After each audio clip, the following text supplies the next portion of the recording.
My parents were the first to fall violently ill from the sickness we now know as XoRax. I can vividly recall my father lying on his bed while his muscles spasmed and he choked on his own vomit. I stood by his side, frozen in place and refusing to leave as I held back sobs, his pupils dilating until his entire eye was like an inky blackness. He tried to speak, turning his head toward me, but opening his mouth only brought forth another torrent of vomit. I remember saying something, but that detail is lost on me now. I remember staring into his glazed eyes as his shuddering became less pronounced, and he was suddenly very still. I let out a wail and ran into my room, unprepared and unwilling to face the truth. My mother was the first to pass, then my older brother, who had just turned 17, and finally, my father. I had not considered that I could have caught the disease myself if it were in fact contagious. I just thought myself lucky, though tragically lucky at that. I fell asleep in the corner, huddled in the blanket that previously kept my mother warm. Her perfume made the putrid aroma somewhat tolerable, perhaps just enough so that I could drift off. I remember a persistent banging next, a series of muffled inquiries from the opposite side of my locked door. They were shouting for survivors, looking fervently for anyone who was still alive, despite the breakout. I rushed to the door and unlocked it to face what I would come to identify as the day crew. Their faces were obscured by large gas masks fitted with some sort of capsule on either side of their cheeks. Their breathing was slow and monitored. Their voices were nearly impossible to hear over their mechanical wheezing. They were covered from head to toe in black regulation hazmat material with orange text reading Day Crew on their backs. They ordered me out into the main hall, where I managed to catch sight of 14 other children around my age, being told directions and filed into a lineup. Once the entire group had been examined, we began our trek out into the streets, which was a vision of chaos and destruction. We had heard the noises of looting and desperation from our homes, but we hadn't ventured off into the outside world for weeks for fear of catching the sickness ourselves. There were even more day crew that were burning the bodies that had fallen to the streets, trying to purge the earth as they kept their distance from the resulting fumes. We were silently ushered into the back of a large truck that took us to the south, away from the cities and suburbs and into the dense growth of the forest. When the van came to a screeching halt, the doors swung open to reveal more day crew, who ushered us out into a forest clearing.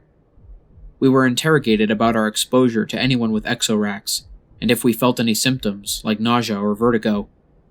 Though we had all witnessed our family members falling ill, and had tried in vain to treat them, we were all perfectly fine in any physical sense.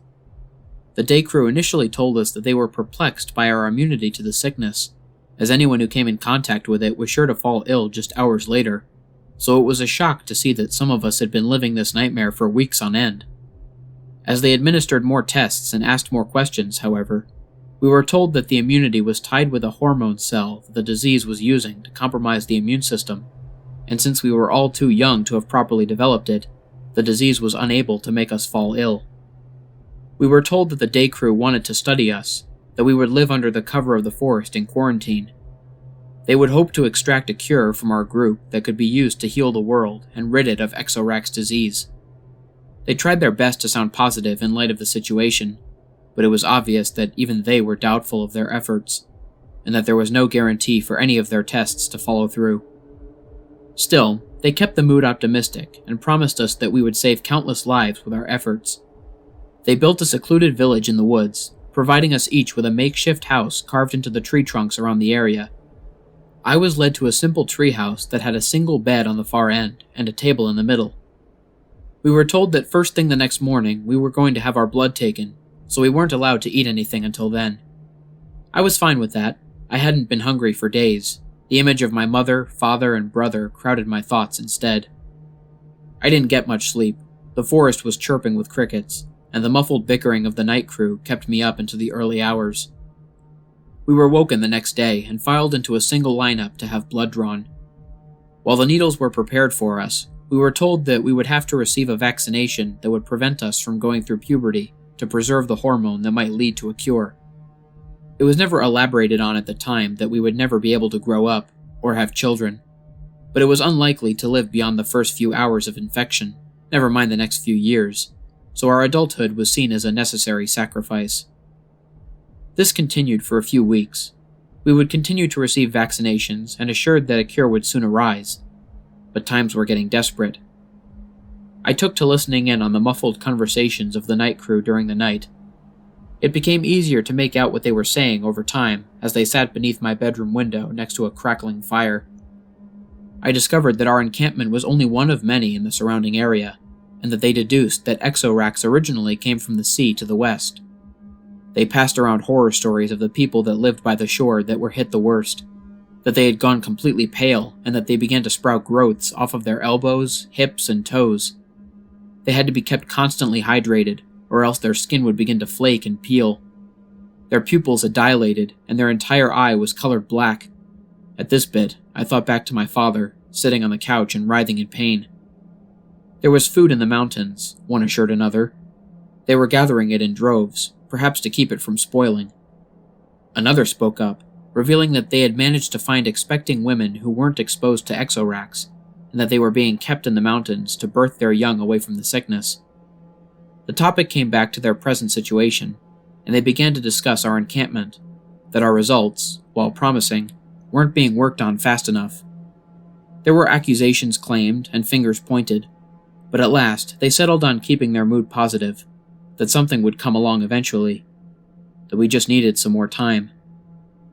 Discussion drifted back to the horror stories of the West Coast, which clearly sparked sick interest in the group as they talked of the corpses that had been found along the waters and drifted ashore, each with deep, black eyes. I rolled over in my bed, unable to listen to any more of the stories without images of my own family. I stared up towards the ceiling, praying that we would manage to find a cure soon, and that I wouldn't have to hear about the people of the West anymore. It had been nearly a month of testing when something went wrong. A few short hours after our latest vaccination, several kids began complaining of distorted visions. They could see trailing lights in the air, making their way across the plains. While their faces were covered with their masks, I could sense the worry that played out across their faces. We were told that they were just visual hallucinations, and that they would subside in a few hours. When I awoke the next day and glimpsed outside, I too could see the trailing lights drifting through the air. They forbid anyone to discuss the lights any further, though it was clear that everyone could see them. As we lined up to have blood drawn, one of the day crew became terribly ill and began to vomit through his gas mask. In a frenzied panic, we were ordered back into our homes as they led the sick member away into the woods. We were told to come out and organize ourselves into a line for decontamination. After covering everyone with a chalk-like substance, they began to scrub away at it with some foul-smelling liquid until they were assured that we were safe to deal with once more. This excessive procedure became a part of our daily regimen, and it's how we started calling them the Scrubs rather than their official titles. We were disillusioned, and it was obvious that they were as well. The visual hallucinations began to worsen, even though we had stopped taking vaccinations long ago. Some kids began to befriend imaginary creatures in the air, speaking to the trails of light. I was horrified that I might start losing my sanity as well. I didn't want to eavesdrop to the discussion over the fire that night, which had gradually worsened with each passing week. With a trailing desperation in their voice, the night crew began to exchange information about the other areas. The food in the mountains had been contaminated, and rumors began to surface that all of the births had resulted in defects, with each child being well over a healthy birth weight with their eyes far apart. They would likely succumb to the disease and perish as well, it was decided.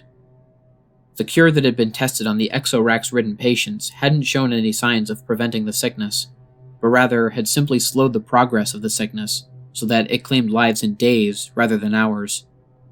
While this was a bit of good news, they focused on how little was accomplished over such a large span of time, and how anyone with the sickness shouldn't be kept stringing along, but rather destroyed so that they couldn't contaminate anyone else.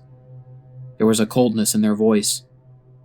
I rolled over in my bed to watch the lights play across my vision, dancing around my eyes until I fell asleep. The Scrubs were gone the next day, leaving us behind as their failed experiment. The other children seemed unaware of this and decided to continue befriending imaginary creatures. In a depression, I sulked off to bed, only to suffer a violent burst of spasms and shivering in the process. I drifted in and out of sleep that night, having one recurring nightmare after another. When I awoke, I heard something pass through my doorway, something that couldn't possibly be there. Rolling over, I reluctantly looked up into the air to watch a trailing ball of light float around my house before descending toward my bed. "Hello, Link. Wake up. The great Deku tree has summoned you."